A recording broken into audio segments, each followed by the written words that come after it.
तो यहां से या तो T1 की वैल्यू T2 के टर्म्स में ले सकते हैं या T2 की वैल्यू T1 के टर्म्स में ले सकते हैं ना। तो इनमें से वैल्यू यहां पुट कर देंगे और फिर जो निकालना हो वो कैलकुलेट कर लेंगे।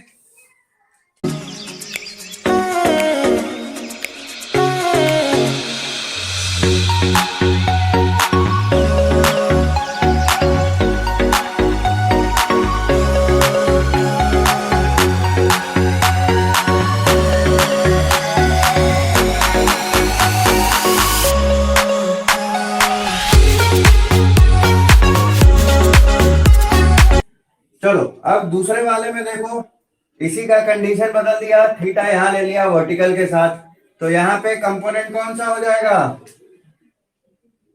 साइन वाला, थीटा के सामने वाला ही, मतलब ये वाला है ना। तो ये हो गया तुमको अब एफ साइन थीटा कंपोनेंट। तो देखो ये चूंकि एक्स एक्सिस ही है, ये वाई एक्सिस ही, एक्स एक्सिस के अलॉन्ग जो कंपोनेंट हमको साइन में मिला वो इस कारण से मिला क्योंकि हमने एंगल वर्टिकल के रिस्पेक्ट में ले रखा है। तो इसका मतलब ये नहीं है कि साइन है तो वाई कंपोनेंट होगा या वर्टिकल होगा। यहाँ पे एक्स कंपोनेंट मतलब हॉरिजॉन्टल कंपोनेंट ही साइन थीटा के टर्म्स में है, ठीक है, क्योंकि एंगल हमको वर्टिकल के रिस्पेक्ट में दिया है। तो ये दिमाग में कभी नहीं बिठाना, पहले भी हम बोल चुके हैं, अभी भी कह दे रहे हैं कि दिमाग में कभी नहीं बिठाना कि वर्टिकल कंपोनेंट का मतलब साइन थीटा वाला होता है और हॉरिजॉन्टल का मतलब कॉस थीटा वाला होता है, ठीक है। वो डिपेंड करेगा कि एंगल किसके रिस्पेक्ट में दिया है, हॉरिजॉन्टल के रिस्पेक्ट में दिया है कि वर्टिकल के रिस्पेक्ट में दिया है, ठीक।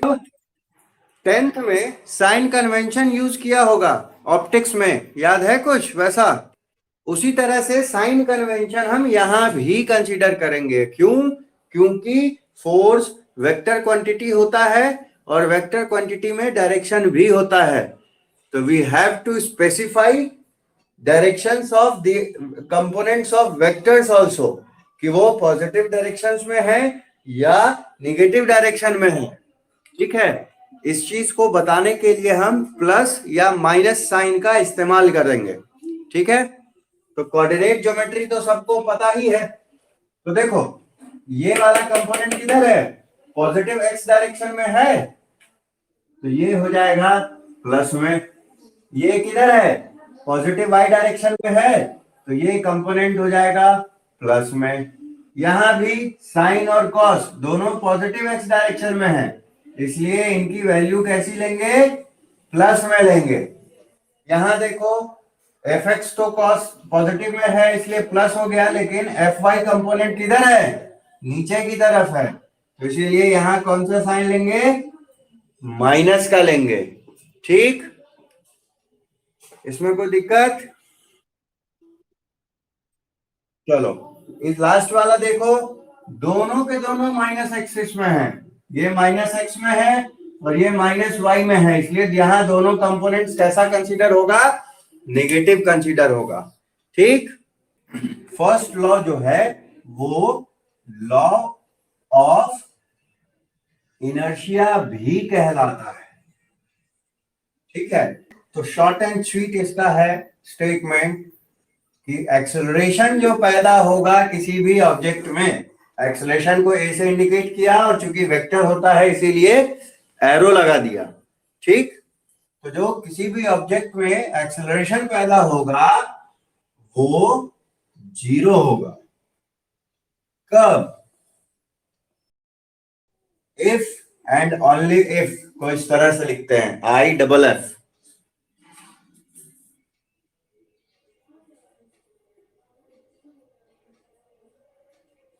when force is zero,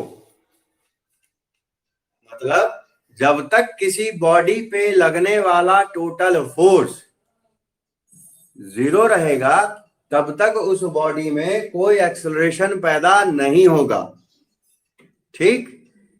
तो इसका मतलब यह है कि अगर कोई ऑब्जेक्ट रेस्ट में है और उस पे मान लो कि 4 लोग मिलके फोर्स लगा रहे हैं और उन चारों लोगों के द्वारा जो फोर्स लग रहा है उसकी डायरेक्शन कुछ वैसी हो कि सभी के फोर्स एक दूसरे को कैंसिल कर दें, एक दूसरे के इफेक्ट को न्यूट्रलाइज कर दें, तो नेट फोर्स उस ऑब्जेक्ट पे क्या होगा? जीरो होगा। इसके कारण वो ऑब्जेक्ट क्या होगा? अपनी ही जगह पे स्थिर रहेगा, रेस्ट में रहेगा। सिमिलरली अगर कोई ऑब्जेक्ट यूनिफॉर्म स्पीड से आगे बढ़ रही हो, यूनिफॉर्म स्पीड का मतलब है कि मान लो 15 मीटर पर सेकंड से चल रही है तो वो 15 मीटर पर सेकंड से ही चलती रहे। उस समय अगर उस पर कोई ऐसा फोर्स लगे, मान लो दो फोर्स लग रहे हो और वो इस तरह से लगे कि नेट दोनों एक दूसरे को कैंसिल कर दें, तो नेट फोर्स उस समय उस पर कितना लगा? जीरो। मीन्स हम एक्सलरेटर भी बढ़ाएं और साथ ही साथ उसके इक्विवेलेंट ब्रेक भी लगा दें, तो गाड़ी के रफ्तार में कोई चेंज आएगा? नहीं आएगा। गाड़ी जितने रफ्तार पे चल रही होगी उतने पे ही चलती रहेगी। तो वहां भी चूंकि एक्सलेटर से हमने आगे की तरफ फोर्स लगाया, ब्रेक से पीछे की तरफ फोर्स लगाया, दोनों ने एक दूसरे को कैंसिल आउट करके जीरो कर दिया, तो नेट फोर्स चूंकि जीरो हो गया इसलिए उसके वेलोसिटी में कोई चेंज नहीं आया। That means change in velocity नहीं हुआ, दैट मीन्स एक्सेलरेशन नहीं पैदा हुआ। ठीक, क्लियर है बात? तो ध्यान दो कि यहाँ जो ये फोर्स है, तो एग्जाम्पल में तो हम बार बार मोर देन वन फोर्स की बात कर रहे हैं ना, कि 3 फोर्स लग रहे, 4 फोर्स लग रहे या 2 फोर्स लग रहे, है ना? तो यहाँ पे ये फोर्स का मतलब सिंगल फोर्स नहीं होता, ये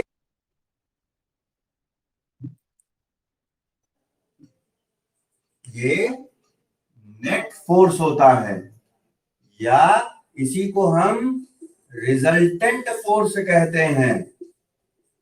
रिजल्टेंट फोर्स कहो या फिर वेक्टर सम कहें, मतलब सिंपल मैथ्स में सिंपल सम होता है, वेक्टर क्वांटिटी के समेशन को हम वेक्टर सम कहते हैं। Vector sum of all forces acting on the body. ये फोर्स क्या होता है? उस ऑब्जेक्ट पे लगने वाले सभी फोर्सेस का वेक्टर सम होता है, जिसको कि हम रिजल्टेंट फोर्स भी कहते हैं या नेट फोर्स भी कहते हैं। ठीक, इस बात में कोई दिक्कत किसी को?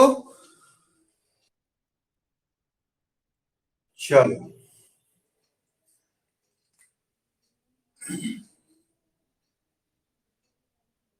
अब यहां पे है कि अगर resultant force not equal to zero होगा, तब मतलब जब नेट फोर्स कुछ ना कुछ अगर लग रहा होगा, तब जो है एक्सीलरेशन भी नॉन जीरो होगा, मतलब एक्सीलरेशन भी कुछ वैल्यू का होगा फिर, है ना? तो यहां से दो बातें टूटती हैं, क्योंकि फोर्स वेक्टर क्वांटिटी है, एक्सीलरेशन वेक्टर क्वांटिटी है, और चूंकि उनके कंपोनेंट्स हो सकते हैं, तो हम एक्स डायरेक्शन में मोशन को अलग से स्टडी करते हैं, वाई डायरेक्शन में मोशन को अलग से स्टडी करते हैं, मतलब टुकड़ों में तोड़ देते हैं, क्योंकि फोर्स का भी दो कंपोनेंट होगा, एक्स या वाई। एक्सलेशन का भी दो कंपोनेंट होगा, एक्स और वाई। तो एक्स डायरेक्शन में जो एक्सलेशन पैदा होगा वो किस लिए पैदा होगा? Due to net force in X direction होगा। Net force in X direction कैसे मिलेगा?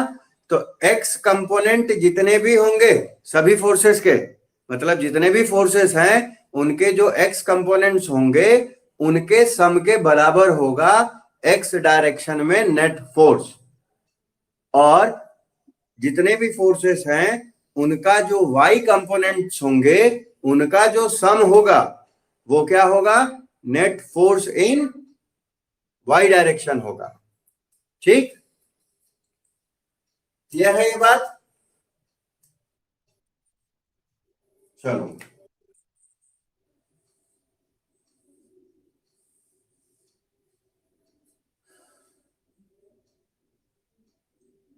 तो यहीं से अब हम न्यूटन के सेकंड लॉ को इंट्रोड्यूस करा देते हैं धीरे से। नेट फोर्स एक्स डायरेक्शन में अगर एफ है तो इक्वेशन क्या होगी, एम ए एक्स, और वाई डायरेक्शन में एम ए वाई। तो अगर हम कंबाइन करके लिखना भी चाहें तो एफ इक्वल टू क्या लिख सकते हैं, एम ए लिख सकते हैं, है ना।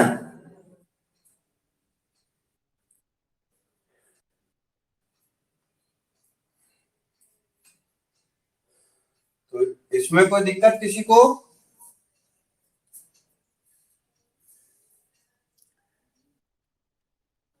कोई दिक्कत किसी को?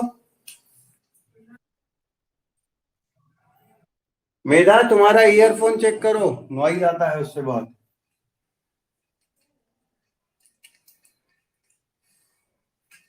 तो अब हमने कंपोनेंट्स की बात देख ली और फर्स्ट एंड सेकंड लॉ की बात देख ली, है ना। उसमें भी कंपोनेंट्स मतलब एक्स डायरेक्शन और वाई डायरेक्शन दोनों को तोड़ के देख लिया, है ना। और F is equal to M A तो क्लास 9 से हम पढ़ते आते ही हैं। अगर इसको थोड़ा और डिटेल में जानना भी चाहो तो क्या होगा,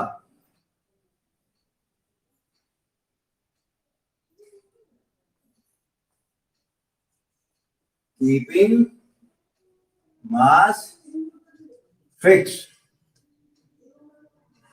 हम जैसे जैसे फोर्स बढ़ाते हैं वैसे वैसे एक्सेलरेशन बढ़ता है, और जैसे जैसे अप्लाइड फोर्स घटेगा एक्सेलरेशन प्रोड्यूस्ड भी घटेगा।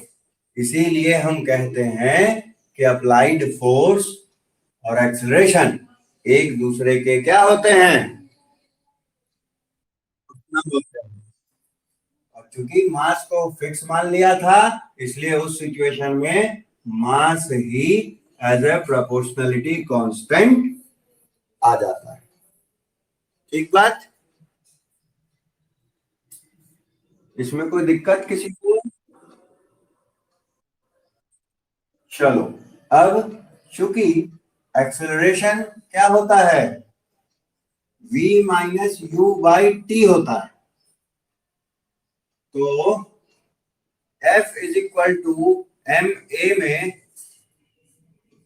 v minus U by T अगर पुट कर दें तो ये क्या हो जाएगा, M V minus M U by T होगा।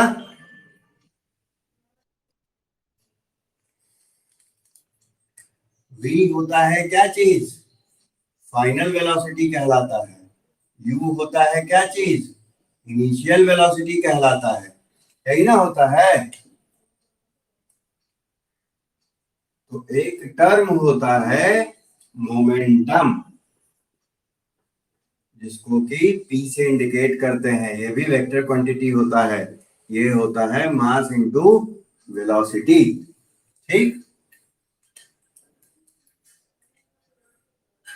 तो F is equal to M V क्या हो जाएगा, फाइनल मोमेंटम हो जाएगा, एम यू क्या हो जाएगा, इनिशियल मोमेंटम हो जाएगा, और माइनस साइन, और नीचे में टाइम तो है ही, तो ये कहला जाएगा क्या चीज, रेट ऑफ चेंज इन क्या, मोमेंटम, किसके रिस्पेक्ट में, टाइम के रिस्पेक्ट में। तो फोर्स का एक और डेफिनेशन हो जाता है, या तो मास इनटू एक्सेलरेशन या rate of change of momentum with respect to time. ठीक, अब इसी में अगर टाइम की लिमिट, हम टाइम अगर जीरो होने लगे, टाइम की वैल्यू लिमिटिंग हो जाए, तब यही फोर्स क्या हो जाएगा, डिफरेंशिएशन में कन्वर्ट होगा, expression D by D T of T होगा। रेशियो का ही जब लिमिटिंग वैल्यू हम निकालते हैं तो डिफरेंशिएशन के टर्म्स में वो रेट ऑफ चेंज डिफाइन किया जाता है ना।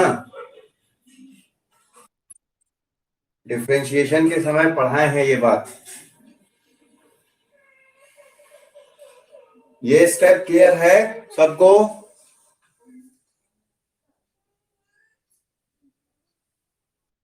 ये क्लियर है? तो ये हो गया न्यूटन्स का सेकंड लॉ पूरा डिटेल से। अब चूंकि हम 11th में हैं, हमको वेक्टर्स में पढ़ना है सब बात, तो वेक्टर्स, वेक्टर क्वांटिटी लगा देंगे सब पे एरो साइन।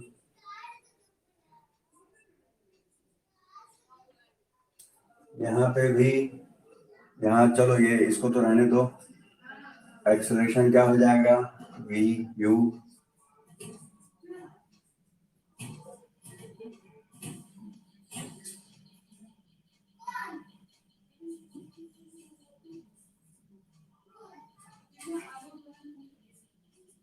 ये एरो साइन वेक्टर जहां जहां है सब पे लगा दिया।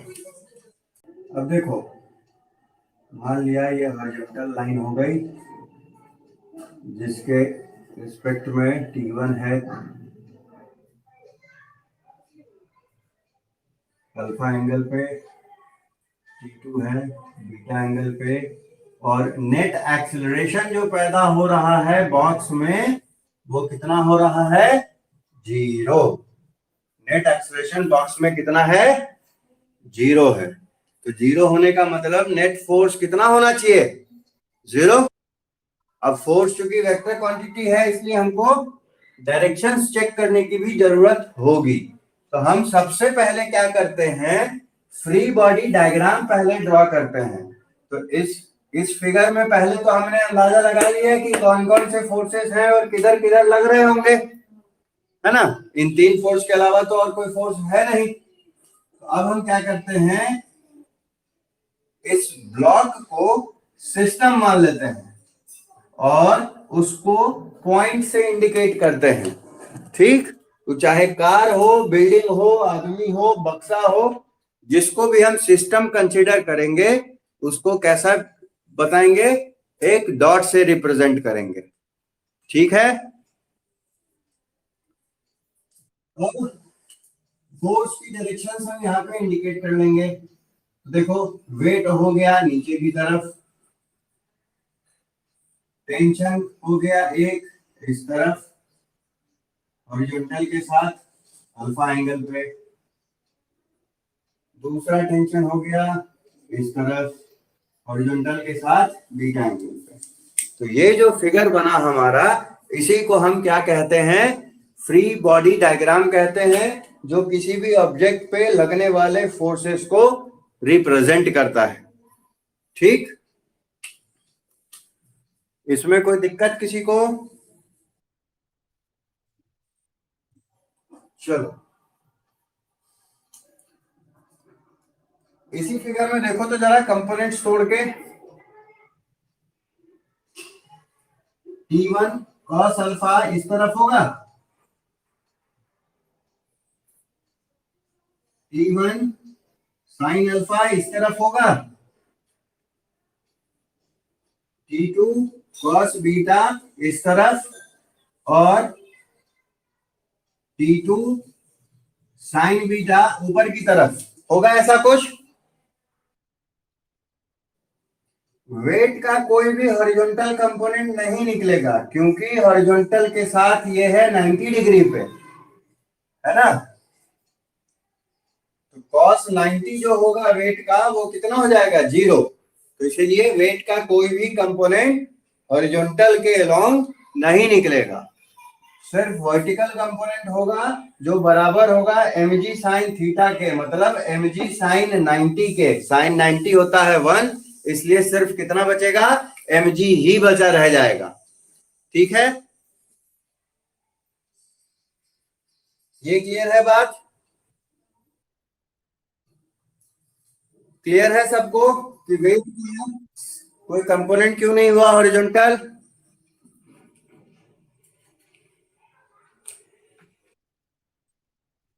चलो, तो कंपोनेंट हमने यहीं पे सेलेक्ट लिया। अब हम फॉर्मूला अप्लाई करते हैं, कौन सा, F is equal to M ए।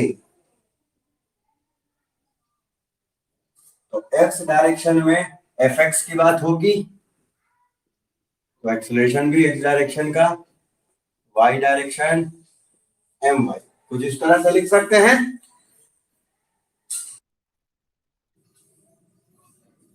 बेटा खराब नहीं कीजिए उसको, नहीं है टूटा हुआ।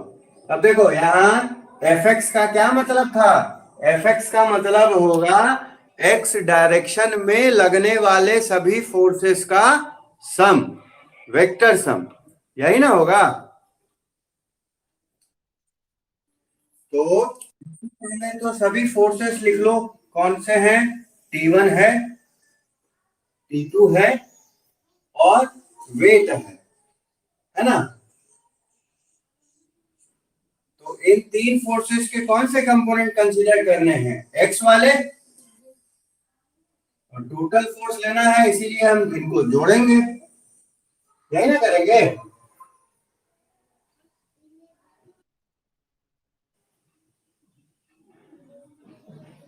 अब चूंकि एक्सेलरेशन तो जीरो था, इसीलिए एक्स डायरेक्शन में एक्सेलरेशन जीरो ही रहेगा। अब T1 का एक्स कंपोनेंट क्या है, देखो फिगर में, T1 का x component T1 cos alpha है, T2 का x component T2 cos beta है, और वेट का एक्स कंपोनेंट जीरो है, और इक्वल टू मास जीरो, तो जीरो ही होगा। अब देखो, क्योंकि वेक्टर सम होता है इसलिए अब हम डायरेक्शन की बात कर लेते हैं। डायरेक्शन बात करने के लिए हम क्या करेंगे, प्लस या माइनस साइन का इस्तेमाल करेंगे, ठीक। तो देखो ये किधर है, right side, positive x axis में है, ये किधर है, लेफ्ट साइड। तो जो ये पॉइंट होगा, ये जो ऑब्जेक्ट है, दिस इज ओरिजिन। तो ओरिजिन से राइट पॉजिटिव, ओरिजिन से लेफ्ट निगेटिव। तो T1 cos अल्फा कैसा कंसीडर होगा, प्लस में। T2 cos बीटा कैसा कंसीडर होगा, माइनस में, है ना। और ये भाई साहब तो जीरो ही है, क्लियर है ये बात।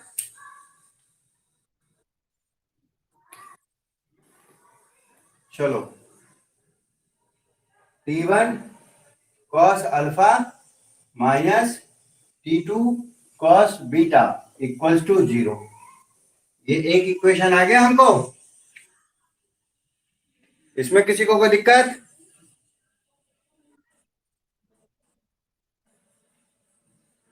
किसी को कोई दिक्कत,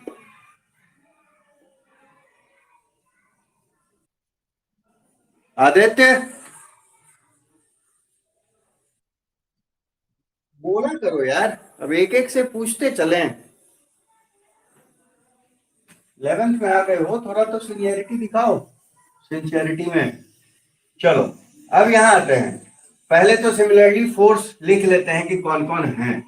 तो T1 फोर्स है, T2 फोर्स है, और वेट है, और equal to mass into A Y zero होगा, क्योंकि नेट एक्सप्रेशन तो जीरो ही है। तो जब नेट एक्सप्रेशन जीरो है तो कंपोनेंट कहां से होगा, है ना। तो अब हमको y में लेना है, तो इसका y कंपोनेंट, इसका y कंपोनेंट, इसका y कंपोनेंट, और फिर सबका सम, यही ना करेंगे।